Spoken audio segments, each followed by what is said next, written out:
शिवतेजजी, very very good morning. Good morning sir. कसे आहात? तर हे मस्त सर. तुम्ही?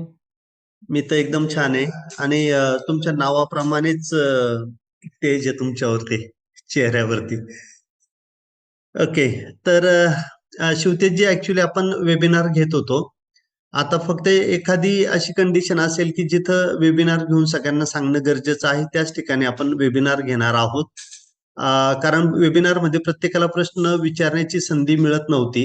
म्हणून आपण हा उपक्रम चालू केलेला आहे की तुमचे प्रश्न जो स्क्रीनवरती नंबर दिसतो त्या नंबरवरती पाठवा.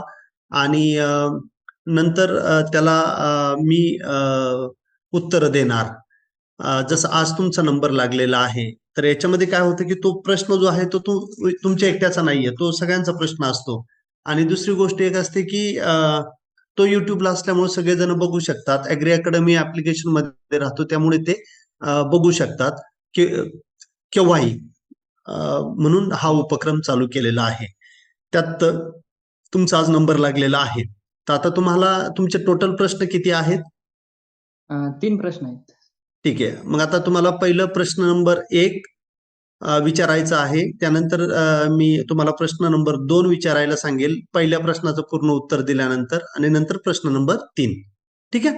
आता ओके. तुम्ही पहिलं तुमचा सगळा परिचय करून द्यायचा. तुमचा पत्ता, तुमचा मोबाईल नंबर, तुमचं गाव, तुमचं कोणत्या पिकासंदर्भात प्रश्न आहे आणि मग प्रश्न नंबर 1 म्हणून तुम्हाला प्रश्न विचारायचा आहे. चालेल. माझं नाव शिवतेज शरद उकिरडे. गाव रस्तापूर, तालुका नेवासा, जिल्हा अहमदनगर. आम्ही डाळिंब, केळी आणि ऊस आणि कांदा ही सर्व पिकं घेतो. Mobile number 77 69 98 64 94. माझा पहिला प्रश्न होता डाळिंबाच्या स्ट्रक्चर बद्दल, की समजा द्राक्षामध्ये जसं स्ट्रक्चर केलं जातं, तसं स्ट्रक्चर डाळिंबात शक्य आहे का? ओके. डाळिंबामध्ये स्ट्रक्चर केल्याने नक्कीच फायदा होतो. एकतर आपल्या झाडाला आधार देण्याची एक सिस्टम आपण तिथं तयार करतो. जी काही फांदी आपली खाली झुकणार आहे, ती फांदी आपण त्याला बांधू शकतो. त्यामुळे एकमेकांना जे घासणारे फळं आहेत किंवा एखादी फांदी किंवा काटा जो फळांना लागतो, तो त्यामध्ये लागत नाहीये. आणि ज्याला आपण दडपाव होणं म्हणतो, की एकत्र पूर्णची पूर्ण गुच्छ झाला, की तिथं आतमध्ये पर्टिक्युलरली आंबे बहारासाठी फवारणी जात नाहीये. आणि आतमध्ये फवारणी गेली नाही तर तिथं डाग येतात. तर स्ट्रक्चर असेल तर ते तिथं होत नाहीये. डाळिंबामध्ये आपण सिंगल तारीचं आणि डबल तारीचं म्हणजे पुन्हा वरती 2 फुटावरती दुसरी तार ओढून असे 2 स्ट्रक्चर करू शकतो, जर बांबूंचे करायचे असेल तर. पण बांबूंचं स्ट्रक्चर केलं तर पिन होल बोररचा प्रादुर्भाव येण्याचे चान्सेस वाढतात, कारण बांबूंना छोटे छोटे छिद्र असतात. ते पिन होल बोररचा जो भुंगा आहे त्याचे असतात. ते जर बांबूंच्या माध्यमातून आपल्या शेतात आले तर बांबू काढल्यानंतर ते आपल्या झाडांना त्रास देऊ शकतात. तर ती एक पॉसिबिलिटी तिथं वाढत असते. दुसरी सगळ्यात महत्वाची गोष्ट एक आहे की तुम्ही स्टीलचं स्ट्रक्चर करू शकता. परंतु स्टीलचं स्ट्रक्चर करताना 2 गोष्टी लक्षात घेणं गरजेचं आहे, की मी कोणत्या भागामध्ये आहे. जर तुमच्या भागामध्ये मोठ्या प्रमाणावरती तेलकट डाग असेल किंवा तुम्ही काळ्या जमिनींमध्ये डाळिंबाची लागवड केलेली असेल, तर काळ्या जमिनीत लागवड केल्यानंतर तुमचे झाडं मरणार आहेत. आणि जिथं खूप जास्त तेलकट डाग येण्याचे चान्सेस आहेत, तिथे तुम्ही नाही कंट्रोल करू शकले तर तो खर्च तुमचा थोडासा जास्त होणार आहे. पण स्टीलचं स्ट्रक्चर केलं तर तुम्ही त्याला 3 स्टेप्स करू शकता. आणि स्टीलच्या स्ट्रक्चरमध्ये सगळ्यात महत्वाचं की तुम्ही त्याला वरती जो आपण पेपर टाकतो तो पेपर टाकू शकता. कापड ज्याला आपण म्हणतो तो कव्हर कापड त्याला टाकायचं. तुम्ही टाकू शकता. जो शालिमारचा कपडा येतो तो त्याच्यावरती रेस्ट होतो. तर ते पण तिथं केलं तर तुम्हाला क्वालिटी नक्कीच त्याच्यापासून चांगली येऊ शकते. मग आता लोखंडाचं स्ट्रक्चर जर करायचं असेल तर मी माझ्या शेतामध्ये केलेलं आहे. जमिनीच्या खाली मी 1.5 फूट अँगल टाकलेला आहे. पहिली जी पहिल्या वर्षाच्या बहारासाठी गरजेची असलेली तार मी पहिली 2.5 फुटावरती घेतलेली आहे. दुसरी 2.5 फुटावरती घेतलेली आहे. तिसरी 2.5 फुटावरती घेतलेली आहे. आणि 2.5 फुटाच्या वरती पुन्हा 1.5 फुटाचा तो अँगल आहे. त्याच्यामध्ये सरळ पुन्हा एक तार गेलेली आहे. तर अशा पद्धतीने 2.5 फुटाचे मी तिथे टप्पे त्याचे केलेले आहेत. आणि 2 तारा दोन्ही बाजूने गेलेल्या आहेत. चालेल. Okay sir. पहिल्या प्रश्नाचा भेटला. दुसरा असा प्रश्न होता, की डाळिंब बागेत हे जीवामृत आपण वापरतो, नाही तर ही बायोगॅसची स्लरी वापरतो. तर ते केल्यासाठी काही आमंत्रण ठरतं का त्याचं काही तोटा आहे का? कसा फायदा आहे? ओके.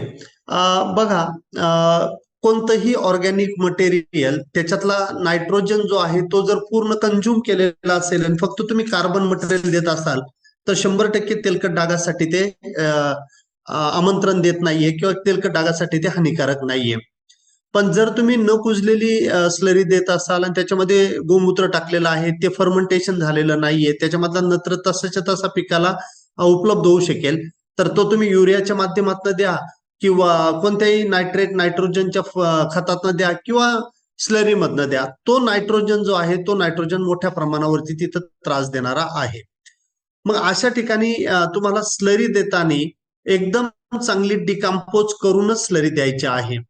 मग जर तुम्हाला जीवामृत द्यायचं असेल किंवा ईएम द्यायचा असेल किंवा जे आपण कॉटन केक स्लरी देतो किंवा मी आयईसी स्लरी सांगतो, या सगळ्या स्लऱ्या तुमच्या जमिनीला सुपीकतेकडे नेत आहेत आणि जमिनीमध्ये गांडूळ वाढवतायत आणि जेवढे जास्त गांडूळ तेवढी तुमची जमीन सुपीक होणार आहे. म्हणून सगळ्यात महत्वाची स्लरी द्यायची आहे, पण ती 100% कुजलेली द्यायची आहे. आपल्या बीटी गोरे युट्यूब चॅनलवरती मी एक व्हिडिओ टाकलेला आहे पांडव बायो कंपोस्टचा, की जे लिक्विड बनवतं तुमच्या सॉलिड मटेरियलला. आता पण मी माझ्या शेतातले काही फोटो या व्हिडिओमध्ये ऍड करल की ते जे आहे त्याच्यामध्ये तुम्ही 200 लिटर स्लरी टाकायची आहे आणि 3 दिवसानंतर तुम्ही त्याच्यापासून 200 लिटर लिक्विड काढू शकता, ज्याला गाळायची पण गरज नाही, ड्रीप मधून जाणार आहे. पुन्हा तुम्ही 3 दिवसानंतर 200 लिटर काढायचं आणि 200 लिटर टाकायचं, 200 लिटर काढायचं आणि 200 लिटर टाकायचं. प्रत्येक 3 दिवसांनी तुम्ही इकडून टाकलेलं सॉलिड मटेरियल लिक्विड फॉर्म मध्ये दुसऱ्या टोकाकडनं घेताय. आणि जर तुमच्याकडे 10 एकर शेती असेल तर 25,000 रुपये खर्च आहे, तो पण खूप जास्त नाहीये. आणि 10 वर्ष जरी आपल्याला हे पुरलं ही टँक, तरी पण एका एकराला आपल्याला 2500 रुपये खर्च एका वर्षाच्या हिशोबाने येत आहे. एका वर्षाला 10 एकराला 2500 रुपये म्हणजे 250 रुपये प्रति एकर येत आहे. अशी जर कॉस्ट काढली तुम्ही, याची कॉस्ट पण जास्त नाही आणि याच्यात अनारोबिक फर्मेंटेशन होतं. अनारोबिक फर्मेंटेशन झाल्यामुळे त्याच्यातून डायरेक्ट लिक्विड बाहेर येतं आणि ते लिक्विड तुम्ही डायरेक्ट ड्रिप वॉटर देऊ शकता, त्याला गाळायची पण गरज नाहीये. त्याचा लागल्यास मी तुम्हाला युट्यूब चॅनलला तुम्ही व्हिडिओ बघा किंवा डिस्क्रिप्शन मध्ये मी नंबर टाकतो पांडवचा, त्यांच्याशी तुम्ही बोलून अवेलेबिलिटी कुठे होईल मला माहिती नाहीये, त्यांच्याशी तुम्ही बोलू शकता. म्हणजे सगळ्या स्लरीपेक्षा हे एक उत्तम पर्याय आहे आता सध्याच्या काळात. फक्त टाकी एक लागेल तुम्हाला घरची आणि 25,000 रुपयामध्ये बाकी सगळं येतं त्यांचं, पाईप फिटिंग्स, ती टँक सगळं येतं त्याच्यामध्ये. फक्त 200 लिटरची स्लरी करण्यासाठीची एक टाकी तुम्हाला तिथं लागेल. हो. आणि सर मला तिसरा प्रश्न होता की आपण समजा 10 वर्षाची जुनी बाग आहे तर नवीन लागवड करायची तर आधी पीक फेरपालट म्हणून कोणची पिकं आणि किती वर्षासाठी घेतलं पाहिजे? एका वर्षात गॅप दिला तर? एका वर्षात नाही, जमिनीमध्ये जे काही डाळिंबाची मुळं आहे ते सगळे मुळं कुजून गेले पाहिजे. तर याच्यासाठी जर काळी जमीन असेल तर तुम्हाला 3 वर्ष थांबणं गरजेचं आहे. मुरमाड जमीन असेल तर 2 वर्ष थांबणं गरजेचं आहे. जेवढा जास्त पिरियड तुमचा जाईल तेवढं चांगलं राहील. कारण निमॅटोड आहे, फिजारियम आहे, सिरेटोसिस्टिस आहे, रायझोक्टोनिया आहे, स्क्लेरोसियम आहे, पिथियम आहे. या सगळ्या जमिनीतून येणाऱ्या बुरशा तुमच्या पिकावरती पुन्हा प्रादुर्भाव करू शकतात. म्हणून तुम्हाला तिथे 3 वर्ष थांबायचं आहे आणि 3 वर्षामध्ये तुम्ही ज्याला बेवड पीक आपण म्हणतो, मका आहे, ऊस आहे, कांदा आहे, झेंडू आहे, यासारखे पिकं तुम्हाला तिथे घ्यावे लागतील. Okay sir. आता जे प्रश्न होते सगळ्या मनात सगळ्यांचं शंका निरसन झालं आणि आपण 50 तासाचं ट्रेनिंग पण केलं होतं, त्यांनी पण खूप फायदा झाला. आता काय फायदा झाला?